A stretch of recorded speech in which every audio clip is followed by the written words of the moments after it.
오늘 우리가 읽어가는 말씀은 창세기 26장의 내용을 살펴보는데요. 우리가 지난주 수요일날 나누었던 창세기 25장에 있는 말씀, 아브라함이 주어진 자신의 생애, 믿음으로 산 100년 세월이라 그랬죠. 그래서 175세에 그가 하나님의 품으로 부름을 받고 장사된 일, 그리고 아브라함 이후에 두 아들 이스마엘의 계보 그리고 이삭의 계보가 어떻게 이어지게 되는가 하는 것을 우리가 함께 주목해 보았습니다. 특별히 이삭에게 두 아들이 있었던 일들, 우리가 잘 아는 에서와 야곱이 있었죠. 그들이 출생하게 되고 그들의 성장이 어떠했는가 하는 것을 우리가 함께 살펴보았습니다.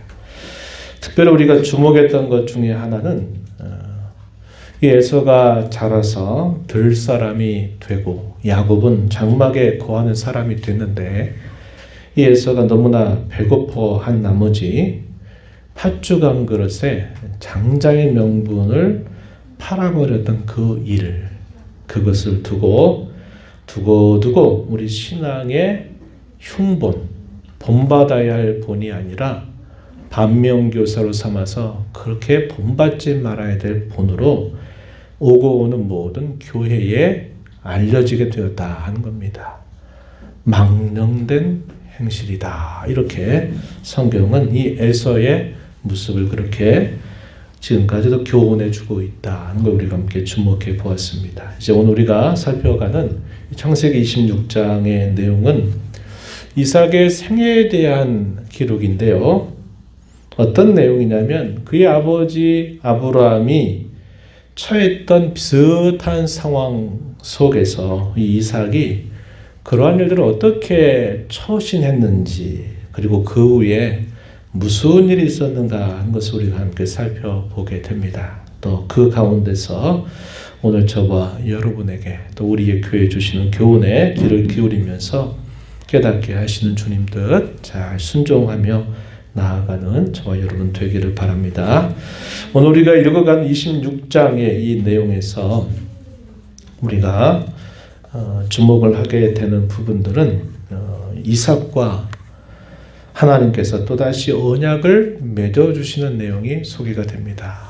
늘 아버지 품 안에 있을 때 늘 아버지에게 말씀하셨던 그 하나님이 이제는 자신에게 직접 말씀하시면서 아버지에게 하셨던 그 약속을 그대로 이어받게 하시는 일을 하나님이 보여주시게 됩니다. 아브라함이 처해졌던 비슷한 상황 속에 처해졌을 때 이삭의 모습을 보면 아버지의 모습을 똑같이 답습해가는 그런 모습이 나타나게 됨을 보게 되고, 그러한 가운데에서도 하나님이 옛적에 아버지와 함께 하셨던 것처럼 여전히 이삭과 함께 하셔서 그를 도우시고 그를 지켜주시고 그를 인도해 가시는 하나님의 손길을 보여주시게 됩니다. 이런 내용들을 우리가 함께 살펴보도록 하겠습니다. 오늘 우리가 있는 26장 1절 말씀에 보면은 아브라함 때 첫 흉년이 들었더니 그 땅에 또 흉년이 들었다, 이렇게 말합니다. 아버지 아브라함의 때를 언급해요. 그 상황이 매우 비슷한 상황에 처해 있다 하는 것을 우리에게 암시해 주죠. 그래서 이 이삭이 안 되겠다 싶어서 그가 어디로 내려가냐면 아버지가 옛적에 찾았던 그랄, 이 블레셋 진영에 있는 땅으로 내려가게 된 겁니다. 그리고 그 블레셋의 왕은 동일하게 아비멜렉인데, 아버지 때 아버지가 만났던 사람과 동일인일 가능성은 좀 적습니다. 아비멜렉이라고 하는 말은 그 왕을 통칭하고 있는 그런 표현으로 보게 되죠. 그래서 아버지가 만났던 동일한 인물은 아니지만 여전히 블레셋 왕을 그가 만나게 됐다 하는 것입니다. 그랄 지방 그곳에 찾아가게 되었다 하는 거예요. 그때 하나님께서 어떠한 명령을 이삭에게 주시냐면, 이삭아, 너 거기서 애굽 땅으로 더 내려가지 말아라 하는 말씀을 주십니다. 아브라함의 생애를 우리가 다시 한번 짚어보면 아브라함이 두 차례에 걸쳐서 자신이 살고 있는 땅에 기근이 들고 흉년이 들어서 옮겨간 적이 있었어요. 창세기 12장, 그가 부름받은 지 얼마 되지 않았을 때 자신이 살고 있는 땅에 흉년이 들게 되니까 이 아브라함이 어디로 자기 식솔들을 데리고 가냐면 애굽이라고 하는 곳으로 내려가죠. 거기서 큰 위기 상황을 만나게 돼요. 전적으로 하나님이 아브라함의 편을 들어주어서 하나님이 아브라함에게 하신 약속이 문제가 되지 않도록 하나님이 돌봐주시게 되면서 애굽에서 올라와요. 그리고 그가 살다가 또 한 번 또 이런 흉년이 들면 내려간 적이 있는데 바로 그랄이라고 하는 이곳으로 내려왔던 적이 있습니다. 그래서 그 당시에도 이 아비멜렉을 만나게 될 때 아브라함이 했던 행동 우리가 다시 떠올려 볼 수 있는데 우리가 읽어가는 이 말씀을 보면 이삭도 그와 비슷한 행동을 하고 있다는 것을 우리가 보게 됩니다. 어쨌거나 하나님은 애굽에 내려가지 말아라 이렇게 말씀하시면서 하나님이 아버지에게 늘 하셨던 그 약속의 말씀을 자신에게 똑같이 해 주시게 됩니다. 3절 말씀 읽었던 말씀을 한번 가서 보시면은 이렇게 말씀해요. 이 땅에 거류하면 내가 너와 함께 있어 내게 복을 주고 내가 이 모든 땅을 너와 내 자손에게 줄 것이다. 내가 내 아버지 아브라함에게 맹세한 것을 이루어 내 자손이 하늘의 별과 같이 번성하게 될 것이고 모든 땅을 너의 자손에게 줄 것이다. 그러면서 내 자손으로 내 후손으로 말미암아 천한 만민이 복을 받을 것이다. 아버지에게 하셨던 그 동일한 약속을 이삭에게 동일하게 말씀해 주십니다. 그리고 이 아버지의 완숙한 신앙에 그 따라서 이삭에게도 동일하게 복이 주어지게 되는 것에 대해서도 말씀을 주시게 됩니다. 5절 읽었던 말씀에 이는 아브라함이 내 말을 순종하고 내 명령, 내 계명, 내 율례와 법도를 지켰기 때문이다. 이렇게 하나님께서 말씀하셔요. 그래서 하나님이 이삭에게 언약이 그대로 계승된다고 하는 사실을 확고하게 말씀을 해 주시면서 애굽으로 내려가지 말라 이렇게 말씀하세요. 그리고 나서 이 이삭은 그 하나님의 말씀에 따라서 일단 그랄 지역에서 비교적 오랜 시간 머물게 됩니다. 근데 그가 자기 아내와 약속했던 부분이 있었어요. 그 약속이 뭐냐면 너는 낯선 땅에 가거들랑 나의 동생이라고 그렇게 말해라 이렇게 이야기한 겁니다. 이쪽에 아버지 아브라함이 했던 그런 실수의 내용을 또다시 따라한 그런 모습이 나타나요. 아브라함은 예전에 그런 말을 했죠. 여기는 하나님을 모르는 사람들이 사는 것이어서 일찍이 아내와 이렇게 약속했다라고 대답을 했었어요. 하나님을 모르는 사람들 사이에 나도 내가 살아갈 수 있는 어떤 방책을 찾아야 된다. 이런 생각을 했다고 분명하게 이야기를 한 겁니다. 사초원지간이기 때문에 사실상 완전한 거짓말은 아니에요. 반쪽 거짓말입니다. 그러나 의도가 뭐였어요? 자기 살 방책을 서로 약속해서 한 겁니다. 어떻게 보면 하나님을 모르는 사람이라면 아주 지혜로운 계획을 짠 것이죠. 그러나 그것이 하나님이 보실 때는 그렇게 올바른 것이 아니었다는 것을 우리는 함께 살펴본 바가 있습니다. 이삭도 또 동일한 그런 약속을 자기의 아내와 함께 하면서 누이라고 해라 이렇게 말한 겁니다. 의도했던 반쪽 거짓말을 서로 약속한 것이에요. 그 이유는 뭘까요? 두려움입니다. 두려움. 7절 하반절 한번 보면 그는 내 아내라 하기를 두려워 하였기 때문이다. 그러면 자기를 죽이고 자기의 아내를 차지하게 될 것이다 라는 이런 생각을 했기 때문이다 이야기를 해주죠.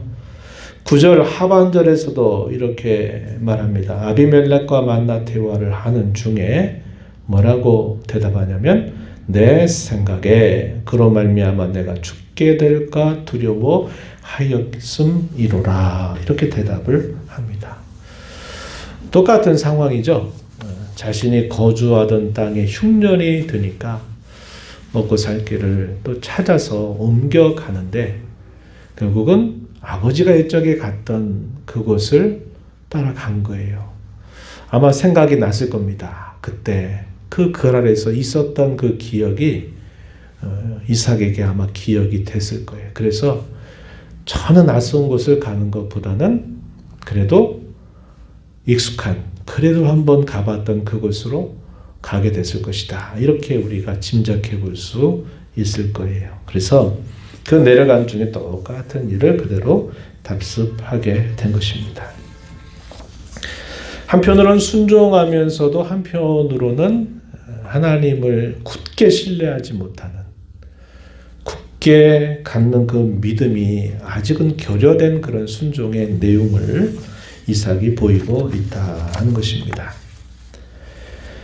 그렇게 되면 그게 그대로 이렇게 지나가면 좋을 텐데 문제는 뭐냐면 시간이 이제 흘러가니까 그 시간 속에서 그게 드러나게 돼 있어요. 사실상 어떤 것들을 완전하게 은폐하고 완전하게 숨길 수는 없는 겁니다.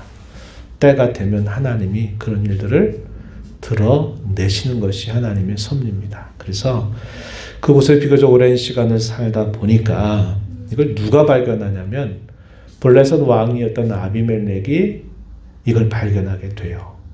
멀리서 우연찮게 보는데 이 이삭이 누이라고 했던 그 여인과 더불어 펑을 하고 한 걸 보니까 이게 누이가 아니구나 하는 것을 알아차리게 된 겁니다. 그래서 이 아비멜렉이 이삭을 불러서 책망을 해요. 네가 분명히 네가 누이라고 했는데 누이가 아니지 않느냐 이렇게 책망을 하게 됩니다. 그때 우리가 살펴볼 때 아브라함이 참 수치스럽고 부끄러운 순간이 될 수 있었을 것이다. 그런 것처럼 그 사실이 탄로나게 된 것입니다. 그러면서 책망을 하게 되고 물었더니 조금 전 우리가 살펴본 것처럼 두려웠다. 혹여나 나를 죽일까봐 우리 가정에 어떤 문제가 생길까봐 두려워서 그렇게 했다라고 대답을 합니다. 이 아비멜렉이 그 말을 듣고서는 왕이 명령을 내려요. 어떤 명령을 내리느냐? 11절 하반절 보니까요. 이렇게 말합니다. 이 사람이나 그의 아내를 범하는 자는 다 죽일 것이다.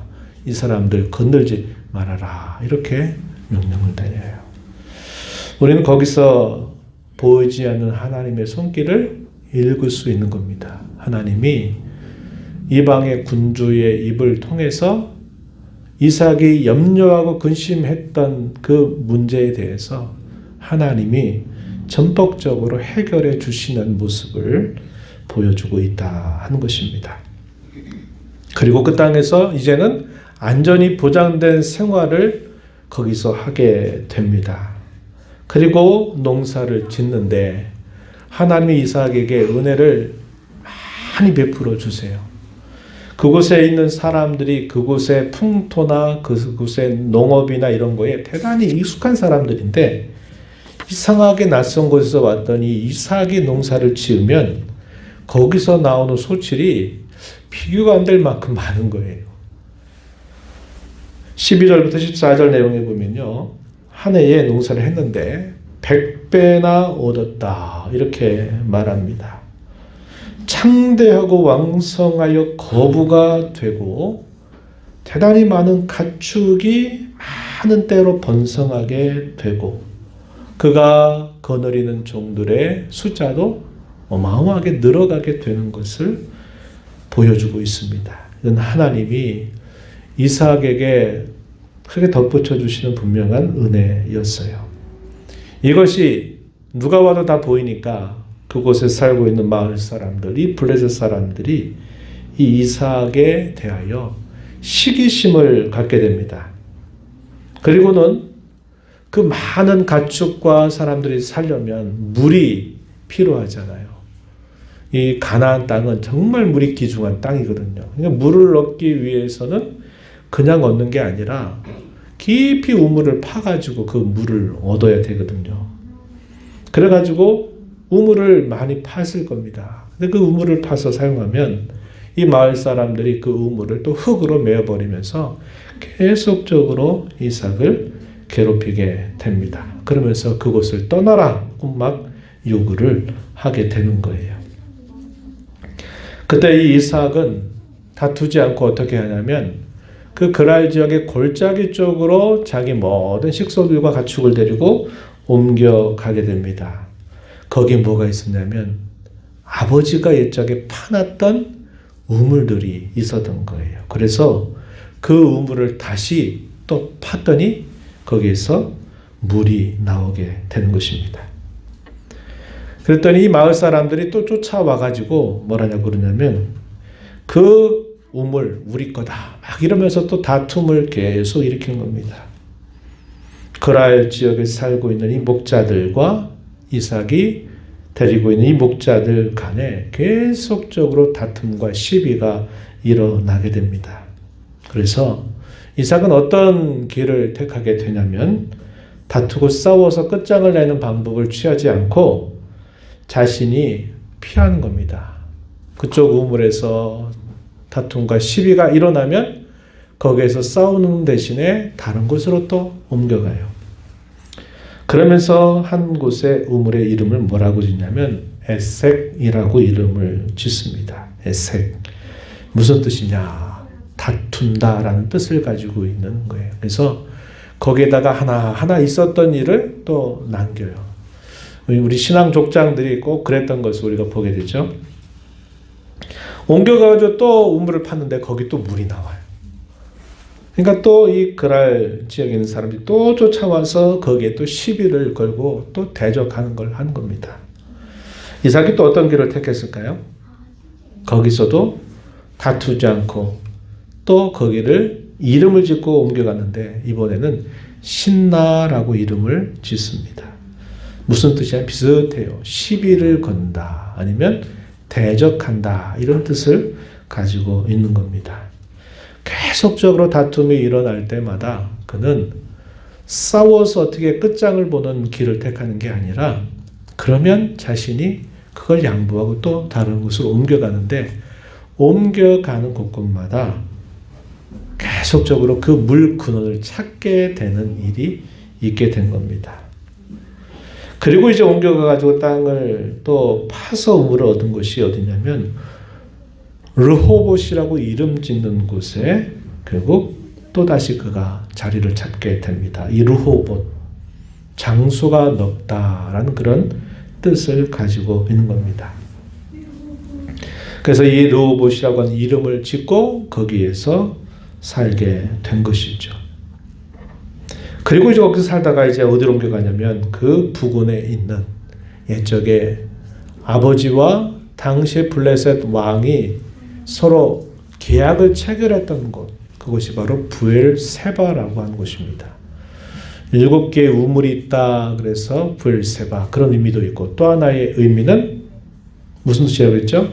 맹세의 우물, 계약을 체결하면서 그것을 하나의 증표로 삼아서 계약을 체결하게 그래서 그걸 브엘세바 이렇게 부르게 된 곳으로 갑니다. 그곳에 이르렀더니 하나님께서 이 이삭에게 약속의 말씀을 덧붙여 주세요. 24절로 한번 가서 볼까요? 24절 가서 보시면 이렇게 말씀하셨습니다. 그 밤에 여호와께서 그에게 나타나 이르시되 나는 내 아버지 아브라함의 하나님이니 두려워하지 말라. 내 종 아브라함을 위하여 내가 너와 함께 있어 내게 복을 주어 내 자손이 번성하게 하리라. 그 옛날 아버지가 그곳에서 블레셋 왕과 계약을 체결하고 그곳에서 제단을 쌓고 하나님의 이름을 불렀던 그곳에 도착했을 때 그날 밤 하나님이 또 이상하게 나타나셔서 약속을 덧붙여 주시는 것입니다. 그 약속을 받았을 때 아버지 아브라함이 옛적에 그렇게 했던 것처럼 이삭도 그곳에 제단을 쌓고서 그곳에서 여호와의 이름을 부르게 되었습니다. 25절 말씀에 보면 여호와의 이름을 불렀다, 이 말은 공적으로 하나님을 예배했다라는 것을 표현하고 있는 말이 됩니다. 그래서 아버지가 있었던 그곳에 그가 또다시 찾아와서 그가 하나님을 경배하고 하나님을 섬기는 일을 하게 된 거예요. 이런 과정들을 우리가 짧게 봤지만 사실상 그게 얼마나 힘겨운 시간들이었을까 우리는 짐작할 수 있어요. 당시에 물이 없다. 사실은 흉년이나 기근이 왜 들은 겁니까? 물이 없는 거예요. 물이 필요할 때 없으니까 그곳에서 먹고 살 것을 구하기가 어려워서 옮겨간 것이거든요. 그런데 그곳에 와서도 물은 계속적으로 발견이 되는데 계속 그 마을 사람들과 시비가 붙게 되니까 이게 얼마나 힘든 일이에요. 우린 결과를 놓고 보니까 야, 곳곳마다 다 잘 됐네 이렇게 생각하지만 그런 과정들을 하나하나 겪어갔다고 한번 생각을 해보세요. 결코 쉬운 과정이 아니었던 것입니다. 그리고 마침내 아버지가 경험했던 그 신앙의 놀라운 경험의 장소에 이르러서 아버지가 들었던 그 말씀을 또다시 듣고 아버지가 했던 것처럼 자기도 아버지가 했던 그 행실대로 그곳에서 하나님께 예배하고 섬기는 일을 하게 되었다 하는 겁니다. 이런 과정에 대하여 누가 이 사실을 많이 주목했냐면 당시 블레셋 왕이 아비멜렉이 이러한 것들을 계속 주목했어요. 그 이삭이라고 하는 그 낯선 지방에 살던 사람이 여기 와서 사는데 계속 이것저것을 옮겨가면서도 보니까 싸우지도 않고 뭐 싸웠다 그러면 이제 왕이 그거 시비 삼아가지고 그냥 쫓아내버릴 수도 있고 하는데 싸움의 방식을 택하지 않고 차라리 싸우려니 그냥 두고 또 옮겨가서 또 하는데 거기 또 물을 발견하고 계속 그런 과정을 보니까 야, 이거는 진짜 그냥 되는 일이 아니로구나 하는 것을 알게 돼요.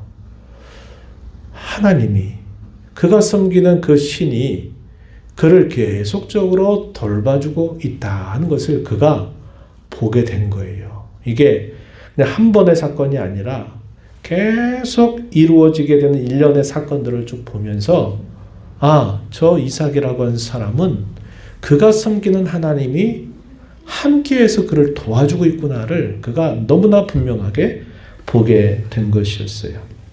그래서 이 블레셋 왕 아비멜렉이 그의 친구였던 아우삭이라고 하는 친구와 그리고 당시에 군대 장관이었던 비고를 데리고 온 거예요. 군대를 대동해서 왔겠죠. 와서 이삭을 찾아와서 야, 이삭아, 나하고 계약하자. 이렇게 해가지고 계약을 체결하자고 이렇게 하는 겁니다. 그 내용이 이제 27절부터 소개가 돼요. 28절에서 이렇게 말합니다. 여호와께서 너와 함께 계심을 우리가 분명히 보았다. 그래서 우리의 사이에 맹세해서 너와 계약을 맺고자 한다. 이렇게 이야기를 하게 됩니다. 그러면서 이 이삭에 대해 뭐라고 말하냐면 야, 너는 내가 섬기는 하나님 여호와로부터 너는 복받은 자다.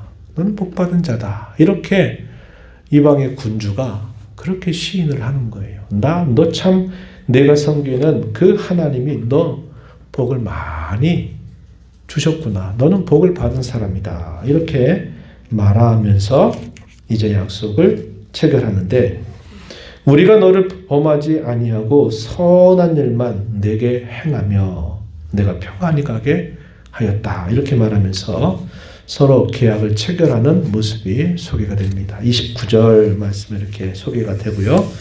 이삭은 그 요구에 따라서 당시의 군주와 함께 계약을 체결하게 됩니다. 그리고 함께 서로 식사를 나누게 되죠. 그러고 난 다음에 하나님 계속적으로 이 이삭에게 하나님 계속적으로 은혜를 베풀어 주세요. 만약에 이 아비멜렉이 찾아와서 계약을 맺었던 것은 이제까지 살펴보니까 그가 섬기는 하나님이 그와 언제나 함께 하셨다는 것을 분명히 봐서 자기가 뭔가를 해주겠다고 하고 뭔가를 받고자 서로 계약을 체결했는데, 계약을 체결하고 난 다음에 예전과 같지 않다면 그거 얼마나 이상해지겠어요. 그런데 하나님은 어떻게 하십니까? 그 이전에 계속 그 이삭을 돌봐주셨던 것처럼 그 계약을 체결하고 나서도 하나님 계속적으로 이 이삭을 돌봐주시는 일을 끊임없이 해주신 것입니다. 이방의 군주 앞에 부끄럽지 않도록, 그 체결한 약속이 이상한 약속이 되어버리지 않도록 하나님께서 계속적으로 돌봐주시게 됩니다. 그래서 그가 곳곳에 가서 우물을 팔 때마다 또 거기에서 물의 큰 혼을 얻게 되면서 계속적으로 하나님이 그와 함께 하시는 손길을 이방인들이 보기에도 베풀어 주시는 것을 우리가 확인해 보게 되는 것입니다. 그런 과정에서 이제 마지막 부분에는 이제 그의 첫 아들이었던 에서가 결혼을 했는데, 그 결혼한 것이 부모에게는 근심거리가 됐다는 말씀이 좀 덧붙여지게 됩니다. 그래서 나중에 또 펼쳐질 이야기로 보게 되는데요. 오늘 우리가 이 말씀을 보면서 좀 몇 가지 교훈을 좀 생각해 보려고 해요. 먼저 아브라함이 전철을 밟아갔던 그 이삭, 그가 그런 위기를 맞게 됐던 이유가 어디에 있을까? 그 위기는 순종은 나름 하지만 여전히 그 순종에는 믿음이 결여된 그런 순종의 모습으로 나타나게 됐다 하는 겁니다. 그것이 그에게 더 위기를 가져다 주었다 하는 것을 우리가 알게 돼요. 우리가 믿는 이 믿음은 순종과 항상 함께 가야만 된다. 그래서 믿음과 순종은 수레의 두 바퀴와 같다, 이런 말을 우리가 자주 사용하곤 합니다.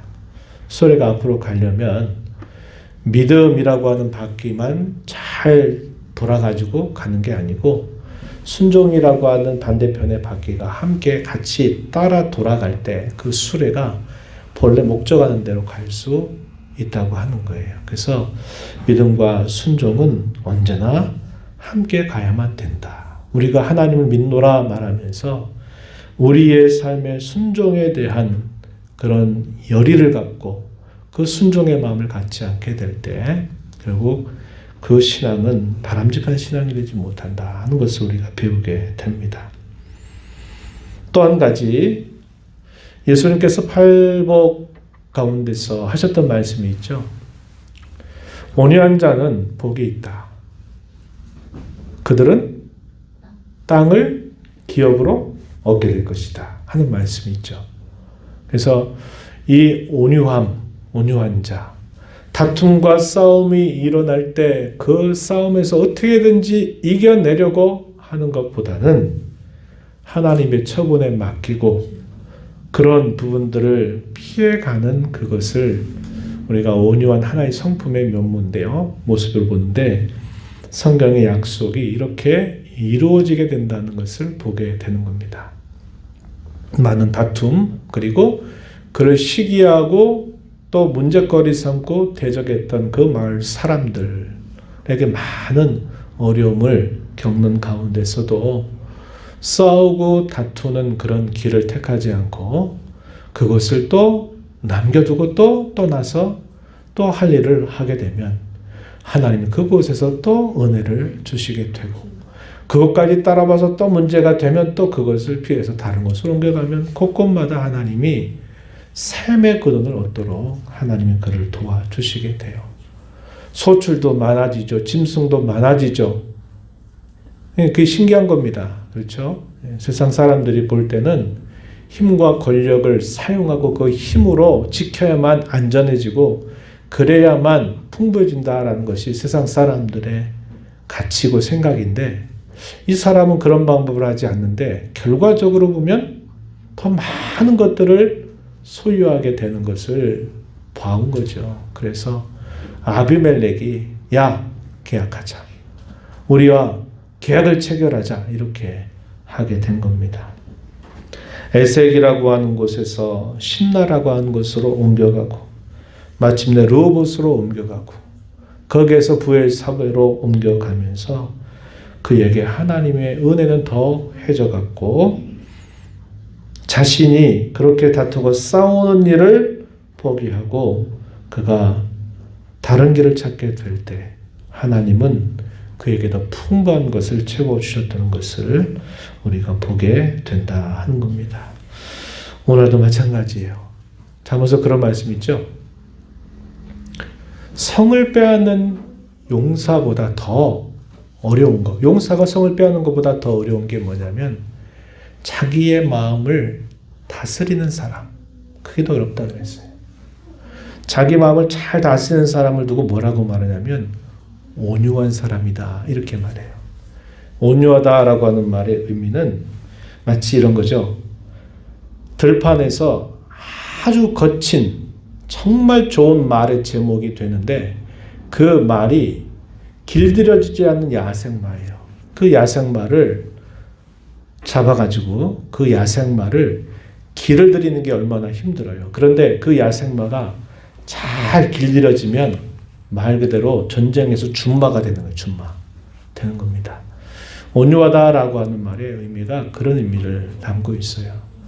잘 길들여지는 사람, 다르게 말하면 잘 자신을 다스리는 사람, 마음을 다스리는 사람, 주님이 다스릴 때 그 다스림에 잘 순응하는 사람, 이런 사람이 온유한 사람이고 이런 온유한 사람은 결국은 땅을 차지하게 된다. 이렇게 성경이 말해줍니다. 우리 사는 생애 동안 늘 우리가 기도해야 할 제목이 바로 그거죠.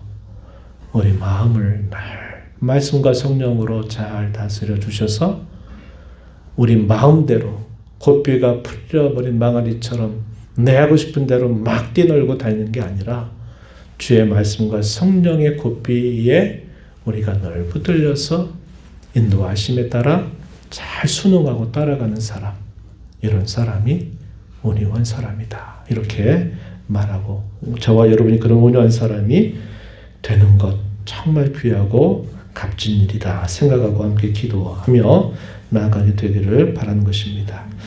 마지막으로 한 가지는 이겁니다. 낯선 환경에 처하게 됐어요. 이삭의 행위 우리가 다시 한번 좀 되짚어보면 그가 살던 곳에 문제가 생겼잖아요. 그죠? 문제가 생겼을 때 그 문제를 어떻게 풀어갔습니까? 우선은 흉년을 피했어요. 그런데 그렇게 피하다가 보니까 두려움이 찾아왔고 그 두려움을 이겨내기 위해서 또 자기 개인적인 어떤 지혜를 발휘해가지고 이렇게 저렇게 서로 약속해가지고 그곳에 생활을 하게 되는데 그때 결국 그 결과가 그들에게 뭐를 다치면 위기를 또 가져오게 됐다는 거죠. 우리 집사님께서 기도하셨는데 주일날 우리가 나누었던 그 이야기하고 이게 너무나 오버랩이 되죠. 그러니까 비슷한 상황이 오늘 말씀에 또 그려지는 거예요.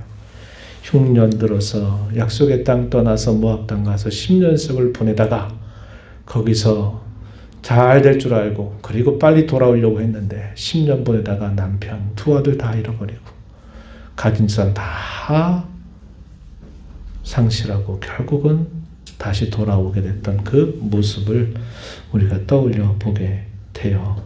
그럴 때 우리가 이 땅을 살아가면서 우리도 이런저런 낯선 일을 만나게 될 때 이와 비슷한 반응으로 나타나기가 굉장히 쉽습니다. 우선은 이렇게 해야 되겠다라는 우리의 생각이 늘 앞서서 무엇인가를 결정하고 나가다 보면 그게 문제를 풀어가는 길이 아니라 결국은 문제를 더 만들어버리는 일이 될 수 있다는 거예요. 그것은 그때는 쉽고 빠른 길이에요. 이 처방이 확실하다 생각하고 그렇게 한 것처럼 보이는데 결과적으로는 더 많은 문제를 결국 만나게 될 때가 많이 있다고 하는 거예요. 우리가 이 땅에 살면서 이런저런 문제들을 만나잖아요. 큰 문제, 작은 문제, 개인적으로, 가정적으로 혹은 교회적으로 어떤 문제를 만날 때 우리가 그 문제를 어떻게 풀어가야 되느냐 할 때는 주일날 우리가 함께 나누었던 말씀처럼 내 생각을 앞세우고 가는 게 아니라 주님이 그런 모든 상황을 주장하고 계신다 할 때는 그분의 기대하시는 바가 있어요. 하나님 기대하시는 바가 있어요. 분명히 있단 말이죠.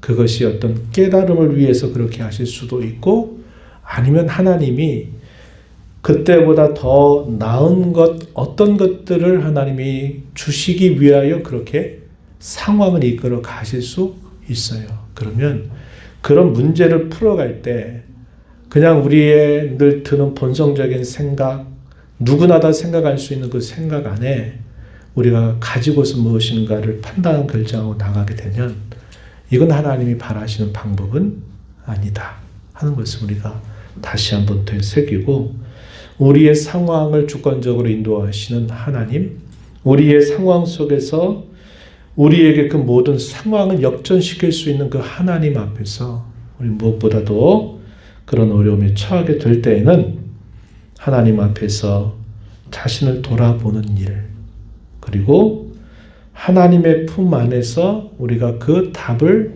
늘 찾아가는 신앙의 자세, 그리고 그것이 하나님이 바라시는 것이라면 그 바라시는 것 안에서 신실하게 지킬 것을 지켜 나가면서 그 문제를 풀어가는 자세를 가질 때 그것이 하나님이 가장 어떤 문제를 잘 풀어가는 길이다 하는 것을 우리가 배워야 하겠다 하는 것입니다.